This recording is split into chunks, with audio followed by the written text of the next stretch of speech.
Hey everyone, welcome to the Go Big with Leanne show. And we believe here that empowerment happens through connection. So that is the whole purpose behind the show, is to connect with ourselves and connect with others and ideas and just whatever we need to be connected with. Because I don't know about you, but I've found out throughout my life that like all the amazing things happen from one little connection that lead into other connections. So tonight I'm bringing back Suzie DeVaughn. She's a psychotherapist, an energy healer, a spiritual worker, just a magical person overall.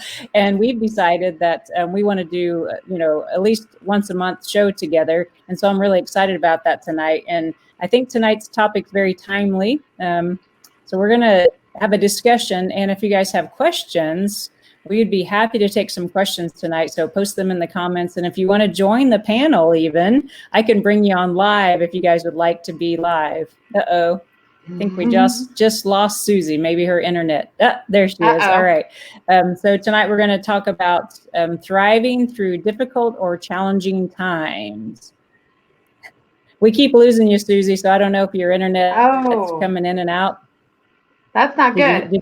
Did you hear me? Yeah, I can hear you the whole time. Okay. Okay. All right. You're on the screen now, so hopefully we can keep you. All right. Sounds good.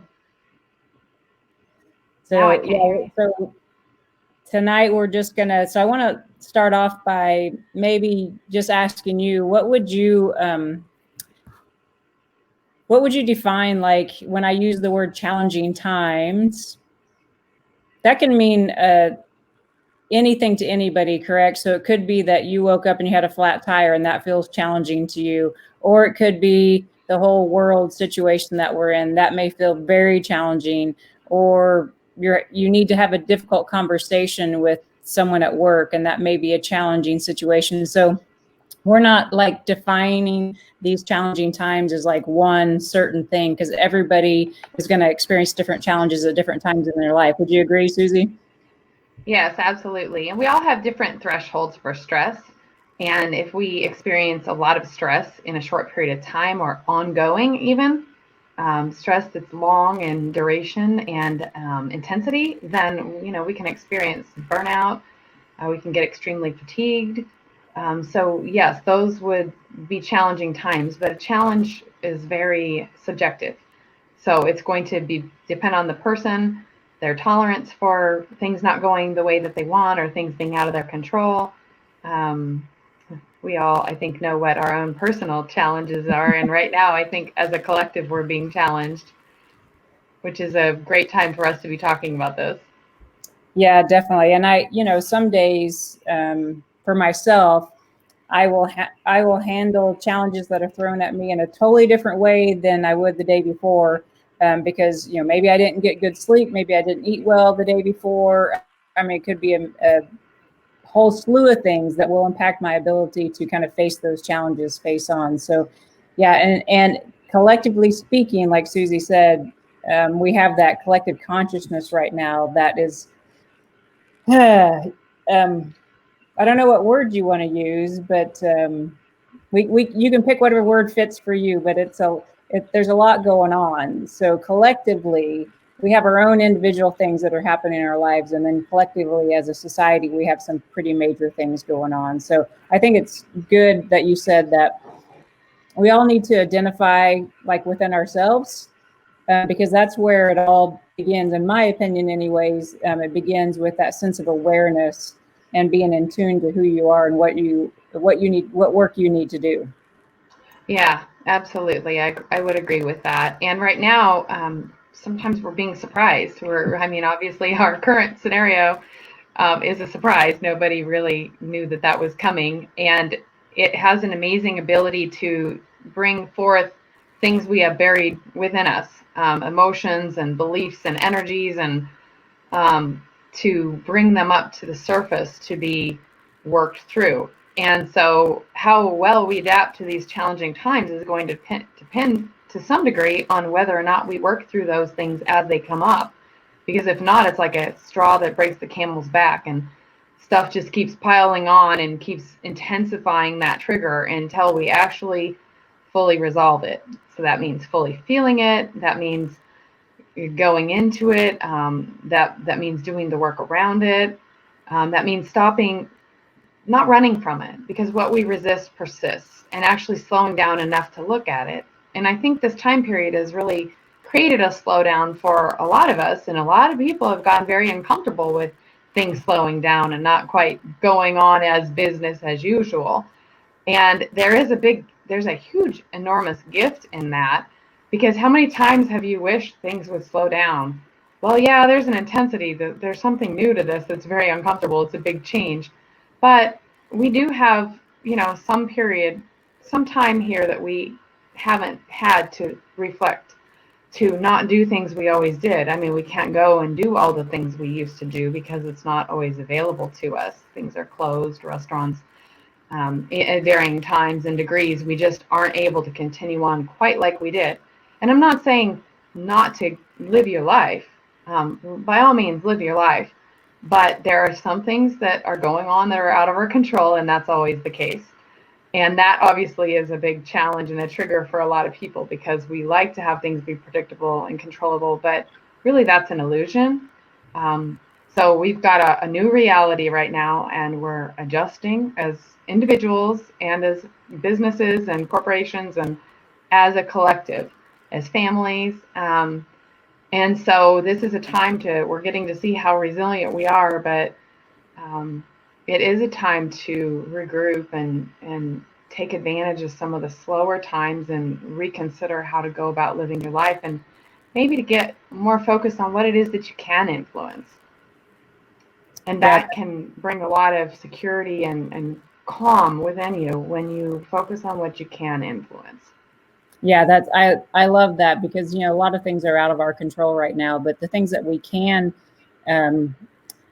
control is how we use our time. And I like that that slowing down period has been really impactful for me, because I'm one that's always just kind of just blasted through life, not necessarily at speed necessarily, but as I had my routines, I had my set life, I had kind of my rut that I was living in, and it was very comfortable.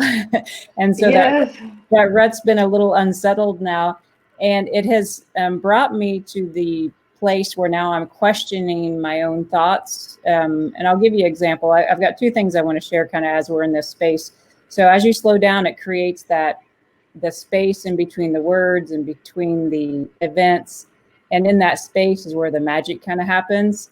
And for many years of my life, I wasn't allowing that just that little pause or that little space for things to really kind of bubble up. But bike riding for me is really where it's like my prayer time. When I get on my bike, and I've been riding my bike much, much more lately, because I feel the inner need to do that.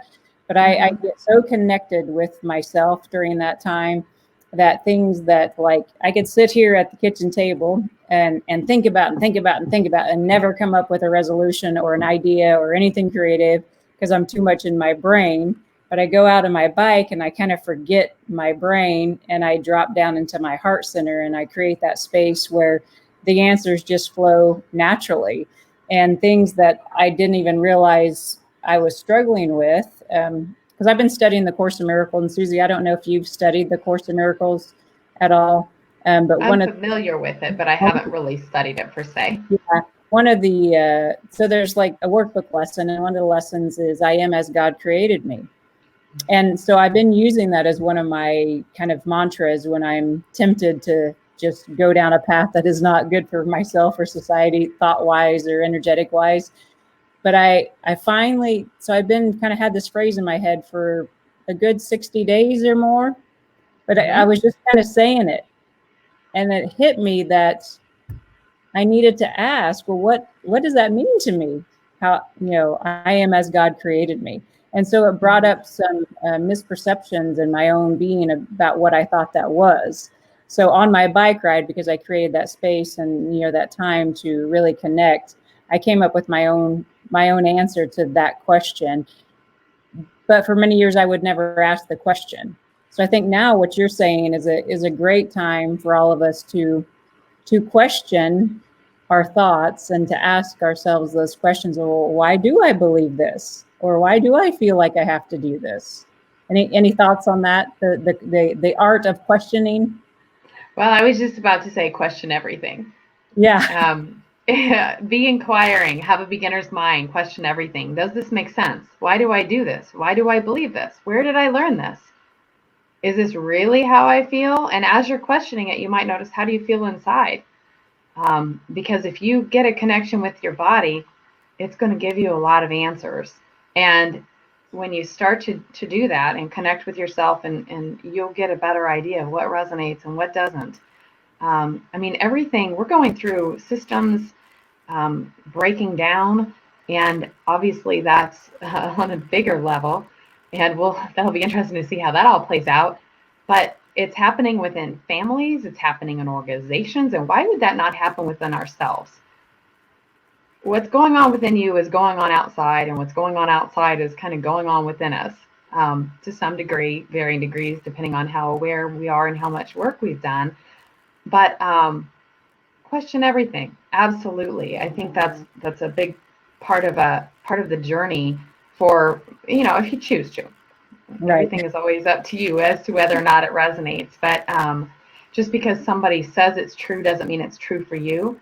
And there's a lot of stuff in the news right now that people are questioning. And I don't mean to really, I personally don't even watch the news. I check in every once in a while. I will look at headlines, and I just don't bring that negativity in, because there's a lot of illusion in it all. And so, my way of dealing with this is really focusing on, I'm not really sure exactly what all is going on, and there may be some mistruths or deception, but I'm not focusing on that. That isn't something that I control. But what I am doing is living in my truth, in my reality, and doing what makes sense for me and for my family, and questioning, okay, well, I need to do this a little different now. I'm working out of home, and I've got 3 teenagers, and finding the way to make that all work, and then of course providing service from that place. I can only influence that which comes in my sphere of influence, but I do really feel like it's important to focus on the positive. Right now, there's a time where you get to choose. I know I'm going off on a little bit of a tangent, but I want to make sure I got this in tonight, and how to stay resilient during these times. We get to choose. Are we going to focus on the positive, or are we going to focus on the negative? And your vibration, your energetic vibration, is going to adapt and change depending on what it is you choose. And have you ever noticed, if you start talking about something negative, that you start feeling down? And within you, that resonates within you. If you're in a negative mood, if you're thinking about negative things, or it doesn't mean be Pollyanna and just ignore what's going on, but it just means, well, what can I do? What can I do to help? What can I do that's positive? What can I do to prepare? What can I do with this time and this space to create a better reality for myself? Because really, yes, there are a lot of things going on right now that can be perceived as very negative. And I know there's a lot of stuff going on that's stressful, but there is a falling apart of structures, breaking apart of paradigms. And who knows what's going to look like on the other side? Maybe we're going to be realizing that we actually need each other and want to work together, and that we're all connected, and that we can create a better world through our own personal thoughts, beliefs, actions, words, emotions. And as we as a collective move forward and into that reality, because if we don't get real with that, it's probably not going to go that well. and we'll all figure that out in varying degrees. But positivity, there's so much that we can do during this time, and it really starts with you, and with your habits, and with your beliefs and your thoughts. So yes, question everything, but I would encourage you to try to stay on a positive. How can I improve this? How can I make this work? How can I be in the flow? Yeah, that's great, because our topic was how to thrive, and I think some people may be thinking, well, like, I'm just trying to freaking survive right now, because maybe they lost their job, or they've had to homeschool their kids, for the end of the school year, then their kids have been home all summer, And so again, that's everybody's definition of thriving is going to be different depending on what point of life you are, what part of life you're in. And so some days you may just be really just surviving, and other days you may be thriving. And some of the simple techniques that I use, my computer's doing weird things, so sorry if I'm kind of glancing around. My screen just like divided itself. So, so yeah, I don't know. Energetically, Suzie and I are creating lots of technology fun stuff tonight. So, but one of the simple things that I use just to kind of as a starting point of if I'm going to be kind of thriving through a situation is how do I feel right now?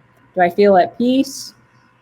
And if I don't feel at peace, then I'm going to go back to what Suzie suggested. I'm going to just kind of start questioning, and then maybe do some breathing work, or just some chanting, or listen to some music, or take a walk and sit with until I can feel more at peace or more in that love state. And just from that, you know, because people are always, for me personally, like, I always feel like there's something more I need to be doing. And really the best thing that we can be doing, in my opinion, is to take care of ourselves and create that good energy field. Because then when you just show up as you and you're in that peaceful, loving state, you're impacting others around you without any action, without any words, without doing anything. And then you'll be given opportunities to bless people, create that miracle. I had someone call in today, and she was really upset and crying, and I'm not even sure what she was so upset about, but it didn't really matter. And I just, just spoke with compassion to her. And she called back later and said that my kindness made her day, and she had decided to take a bunch of action that she hadn't been able to take in years. And so just by, me or anybody, whomever would have been that person, but I was that person today, that I chose to be kind to her. And now she's able to make some changes in her life. So I think a lot of times in the world that we live in, we've overcomplicated what thriving looks like. Mm-hmm. That's a very good point. Overcomplicated. Things, we actually thrive and do better when we simplify things. Yes. And so that's that part about the slowing down. There is something about going a little slower that is kind of simple. Paring out the things that don't really have to be done, that aren't really that important. And I would hope that this time is really helping us to figure out what's important in our lives and what isn't, and slowing down and taking the pause. Going through the day, we can segment our days. Sometimes, an old paradigm is just get it done, go, go, go, go, go, go, go all day long until you finally at night collapse and you're done. But what you can do is you can take time throughout the day, on and off, all day long, to do little things to take care of yourself. So it could be when you get in the car, you listen to some bird chirping music, or sounds, or something peaceful when you drive, instead of listening to heavy metal or something that has you revved up, when you know that really, I don't need to dance and be crazy right now. I need to calm down and just breathe and relax from when I go from here to here. Or just stopping and laying in the corpse pose on the ground for 5 minutes and breathing. That's all it takes to relax your nervous system. When I was actually working, I think I mentioned last time that I am almost finished writing a book, and I actually just finished and sent it to my editor. We've already gone back and forth a few times.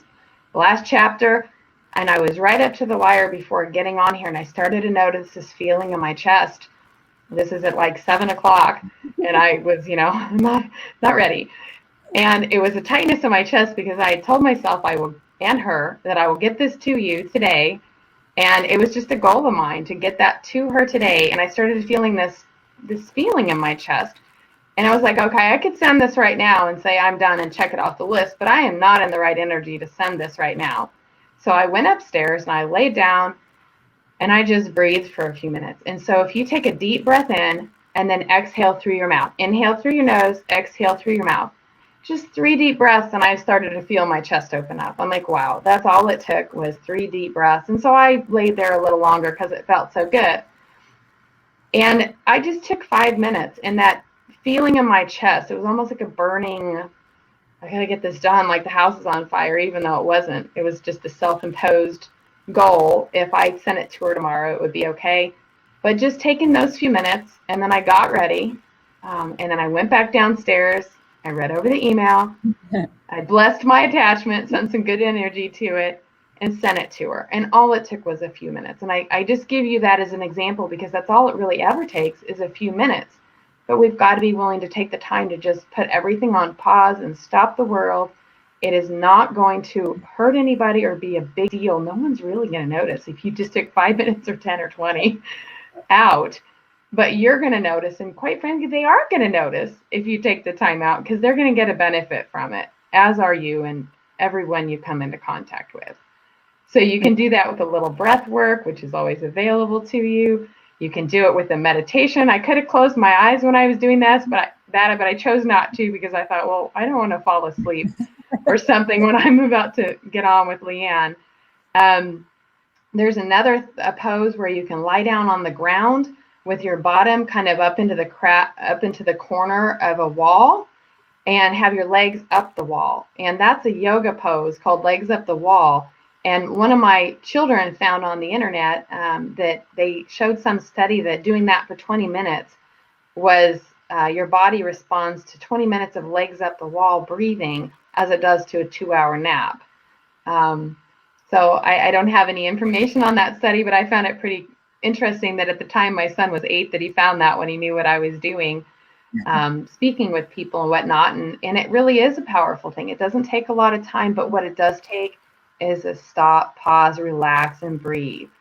And that sounds really simple, and it is really simple, but it works. So if you are in doubt or you really kind of think that sounds like, oh, I don't know if that's really going to work, I challenge you to do it and to do it several times a day, especially when you start to notice tension in your shoulders, the feeling in your chest, when you notice your mind is like a hamster on a wheel and you just need to just pause it and then go back. And I guarantee you'll be in a calmer, more effective state, more resilient, and more able to handle whatever that next step of your day or your evening is.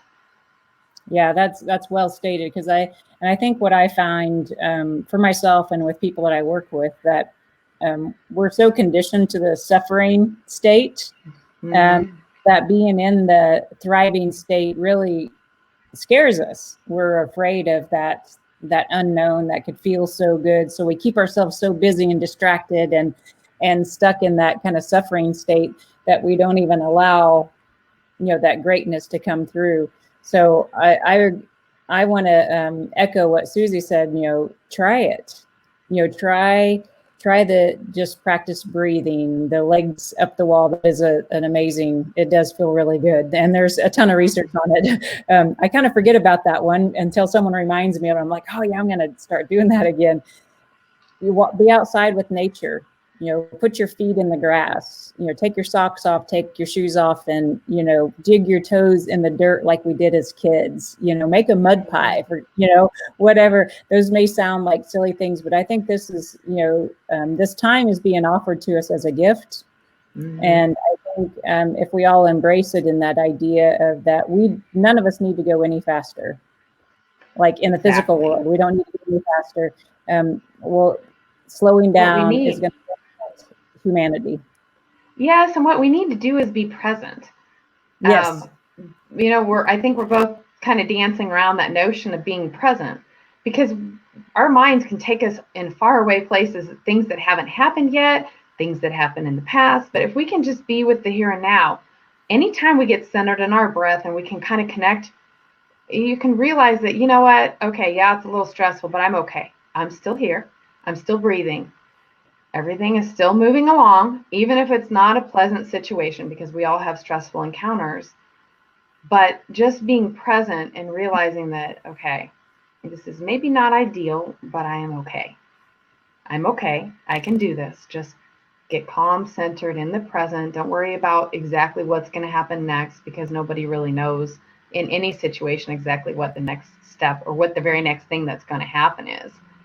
But if you get into that place, and if you can tune into a calmer vibration, I guarantee it will go better. And something else you said earlier is those positive vibrations are always available to us. It's a matter of what you tune into.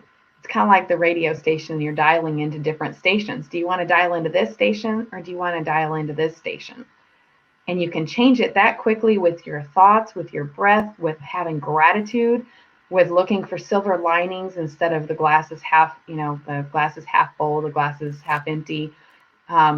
There's always something. You can always even ask yourself, what good is coming of this, or what good can come from this? Because there's always some good in all of it. And I don't even like the good bad thing, because that's like a dual perspective. But there is so much positive, so much beauty available.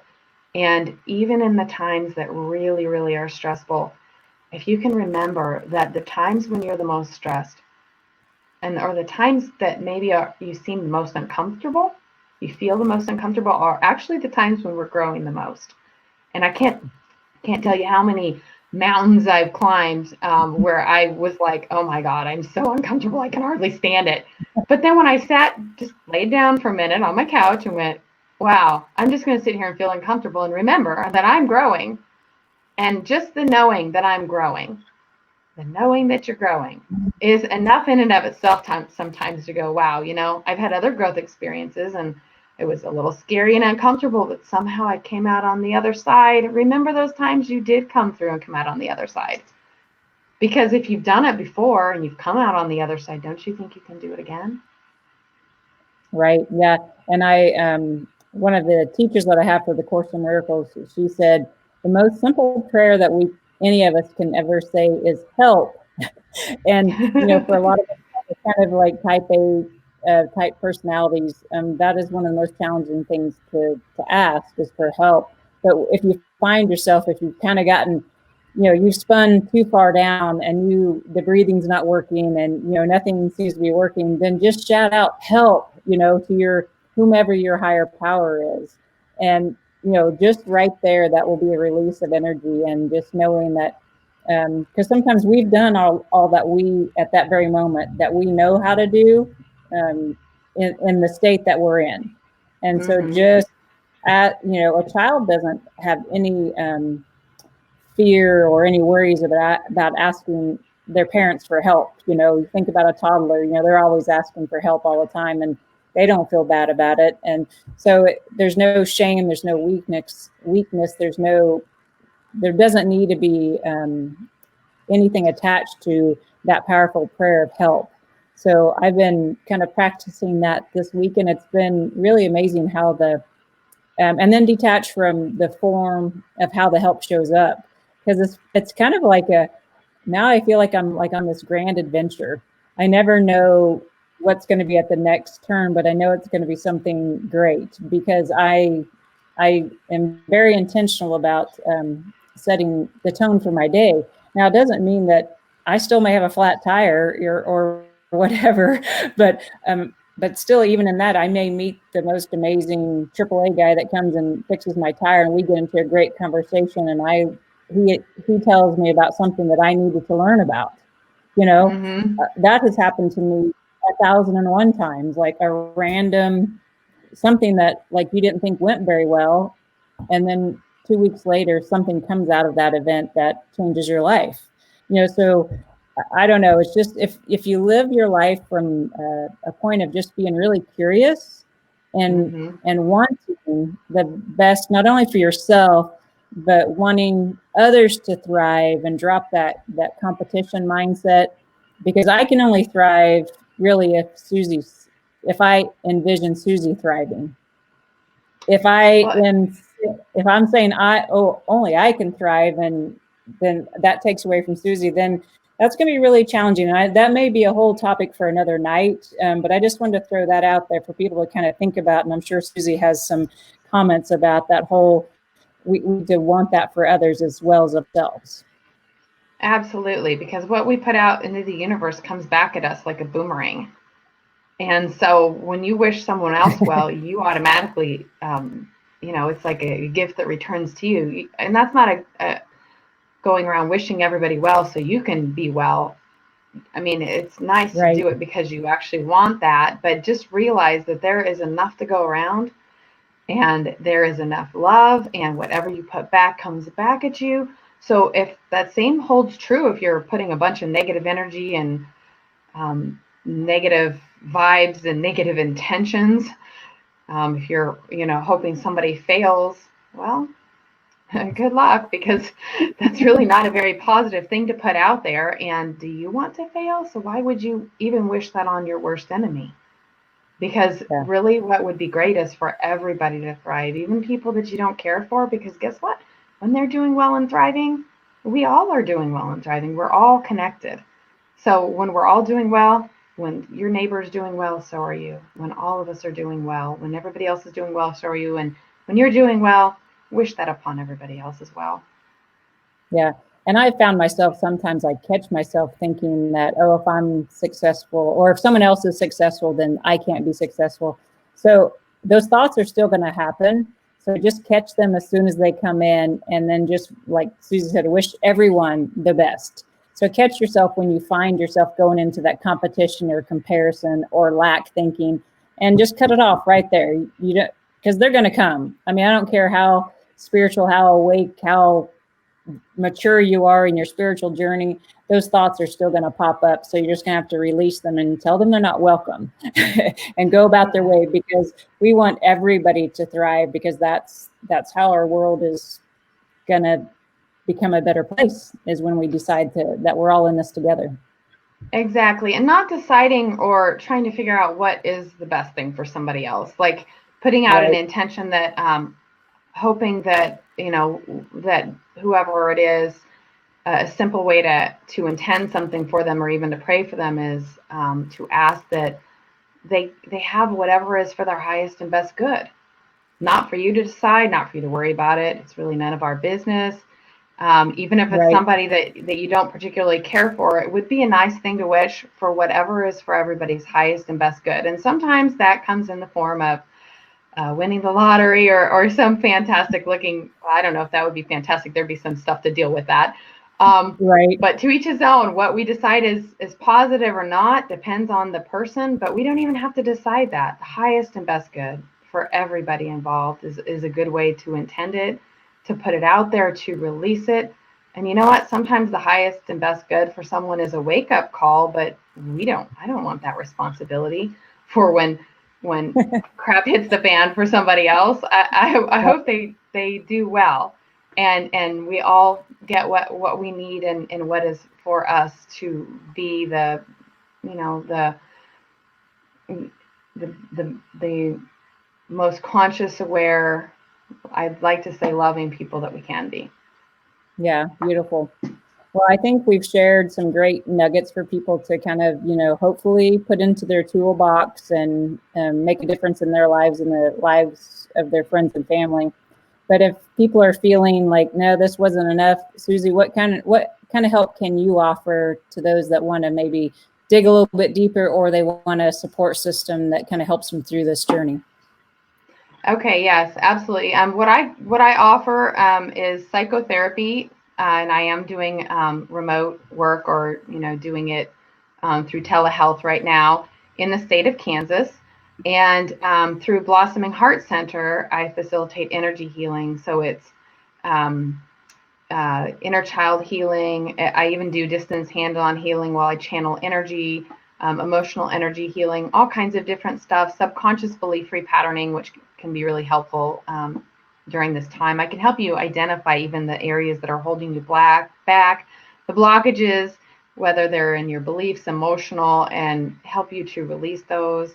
So I can be a great support. The other thing is that if you're wanting to improve your self-care, that's an area that I do consulting, and have had an interesting journey that I'm sure will be another conversation, in which I can help to guide you in that area. So you can look at blossomingheartcenter.com or selfcarespecialist.com, and look at the services. And if it appeals to you, by all means, reach out. I can even talk to you and have a brief consultation for 15 minutes for free to see if what I have to offer would, if we could work well together, and if you're interested in what I can offer you and what you have going on in your life. Yeah, awesome. And so now that we know that Susie's kind of going to be a regular on the show, once a month for now, we'll see how that blossoms, what that blossoms into. So if anybody has any questions, you can put them in the comments and we can make sure that we address them next time we go live, or you can email them to me at gobigwithleanne@gmail.com. And so we can cover those things that are relevant to your needs, and not just what Suzie and I want to chat about. But hopefully you found some value in tonight. And Friday I'll be back on live again with another guest, Chrissy Buck, and we're going to talk about community and how to build that, and kind of in the internet, in this new environment that we're all in, that we can't physically meet as often as we'd like to. So how can we still have that sense of community, which I think for a lot of us is we may be missing, feeling a grieving for that. So that will be a great topic. So I can't remember, it's Friday morning, but I don't know exactly what time. So thank you, Suzie, again for joining us tonight. And I look forward to the next time that we're here, because we're only going to get better. I think we had a little bit of technology issues. The internet was going in and out, but that's that's something that we can't control. But we are both still smiling, and you guys stuck around with us tonight. So we appreciate you being here, and we will be back soon. Take care, everyone. Thank you. Good night. Good night.